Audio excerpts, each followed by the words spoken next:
ये आवाज ऐसी नहीं होनी चाहिए, आवाज शेर की तरह दहाड़ना चाहिए आवाज।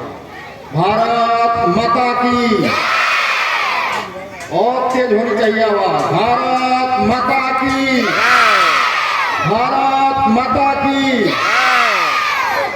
माता मुंडेश्वरी और हरसु ब्रह्म की इस पावन धरती पर आज इस शिवपुर ग्राम के उत्क्रमित मध्य विद्यालय के इस प्रांगण में मैं श्री देवशंकर द्विवेदी जी को, जो इस विद्यालय के प्रधानाध्यापक हैं, उनको मैं धन्यवाद देता हूं। और उनके साथ साथ मंच पर उपस्थित इस पंचायत, न्यू पंचायत के मुखिया सुदर्शन गिरी जी को, उसके साथ साथ राकेश सिंह जी को, शिवमुनि राम जी को, राजकुमार सिंह जी को, विनोद कुमार जी को, रामाशीष प्रसाद जी को, और मेरे बहुत ही ऊर्जावान शिक्षक और मेरे छोटे भाई उमेश कुमार जी को मैं बहुत बहुत धन्यवाद देता हूं कि इन लोगों ने इस प्रांगण में इतना अच्छा व्यवस्था करके और इतने सही तरीके से व्यवस्थित करके इस कार्यक्रम का आयोजन किया है। मैं सभी शिक्षकगण के साथ साथ इस गांव से आए हुए अभिभावक और छात्र छात्राओं को भी बहुत बहुत धन्यवाद देता हूं कि उन लोगों ने इस कार्यक्रम को इतना सफल बनाया है। इस कार्यक्रम को सफल बनाने के पीछे तो ये दिवस बहुत ही महत्वपूर्ण है, जो बिहार दिवस के रूप में मनाया जाता है। और प्रतिवर्ष की भांति इस वर्ष भी बिहार दिवस के रूप में आज 22 मार्च 2024 को यह दिवस मनाया गया और इसकी व्यवस्था की गई है। इस व्यवस्था में मुझे उद्घाटनकर्ता के रूप में बुलाया गया है। मैं सभी शिक्षकगण, अभिभावक, छात्र छात्रा और साथ में बैठे हुए सभी जो म्यूजिक और इंस्ट्रूमेंट वाले लोग हैं, इन सबका हार्दिक अभिनंदन और स्वागत करता हूं। अब बात जब बिहार दिवस की है तो सभी मेरे छोटे भाई उमेश कुमार जी और तमाम शिक्षकगण जो अपनी बात रखे, मैं उन बातों को पुनरावृत्ति नहीं करना चाहता। मैं कुछ नई बातों के साथ शुरुआत करना चाहता हूं। बिहार दिवस 22 मार्च 1912 से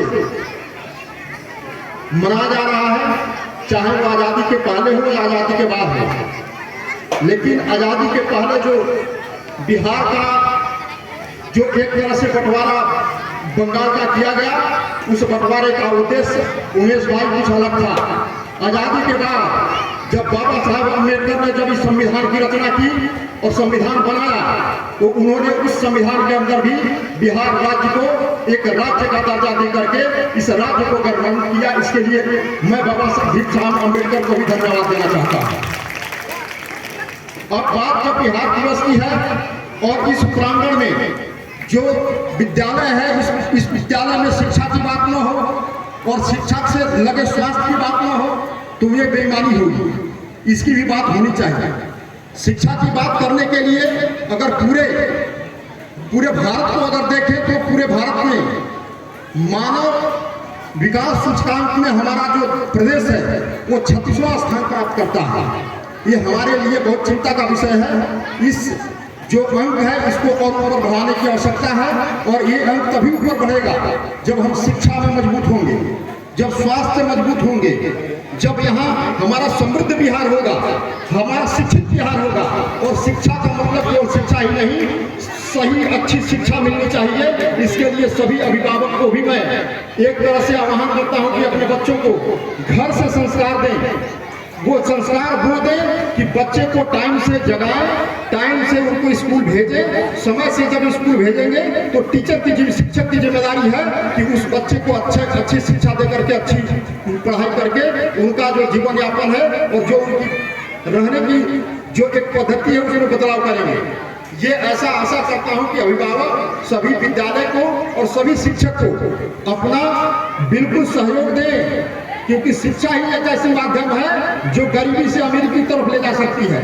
शिक्षा ही एक ऐसी माध्यम है जो नीचे दबे हुए से ऊपर उठा सकती है। उसके सबसे बड़े उदाहरण जो रहे हैं वो बाबा साहब अम्बेडकर रहे हैं। एक दलित परिवार के होने के बावजूद भी वो उन्होंने शिक्षा प्राप्त करके उन्होंने भारत का संविधान की रचना ऐसी की कि उतना बड़ा संविधान इस पूरे विश्व की धरती पर कहीं नहीं है जो भारत में मौजूद है। और बिहार की धरती से मैं एक चीज और कहना चाहूंगा कि अच्छे स्वास्थ्य की भी आवश्यकता है, क्योंकि अच्छे स्वास्थ्य तभी मिलेंगे जब घर से स्वच्छ घर होगा, और स्वच्छ घर की शुरुआत बच्चों से होती है। मैं जब आया तो मैंने अपने छोटे भाई उमेश जी से पूछा कि इस स्कूल में बच्चे कितने हैं, तो लगभग 300 लोगों बच्चों की यहाँ शिक्षा दी जाती है। मैं आपको बता दूं कि बहुत सारे विद्यालयों का मैंने दौरा किया, लेकिन इतने तादाद में जो मध्य विद्यालय हैं उसकी संख्या इतनी, वहाँ की संख्या बहुत कम है। कहीं कहीं विद्यालय ऐसे मिले जहाँ टीचर ज़्यादा हैं और स्टूडेंट कम हैं। ऐसे विद्यालय मिले जहाँ टीचर भी है स्टूडेंट भी है, विद्यालय नहीं है। हम संकल्प लें कि जो जहां है अपने अधिकार की लड़ाई लड़े, और अधिकार मांगने से मिलता है, क्योंकि लाख संस्कार और धर्मों में पहले 5 पांडवों ने भी कहा कि अगर अधिकार मांगने से न मिले संघात पाप हो जाए, वो धर्मराज जीवित रहे या मर जाए। इस संकल्प के साथ अपने अधिकारों को समझें, अपने बच्चों को स्कूल भेजें। जब शिक्षित होंगे तभी उनको अधिकार प्राप्त होगा, जब शिक्षित होंगे तभी वो अपने सिस्टम से लड़ पाएंगे, जब शिक्षित होंगे तभी वो गरीबी से बाहर निकल पाएंगे, जब शिक्षित होंगे तभी वो स्वस्थ रह पाएंगे, और स्वस्थ रहेंगे तो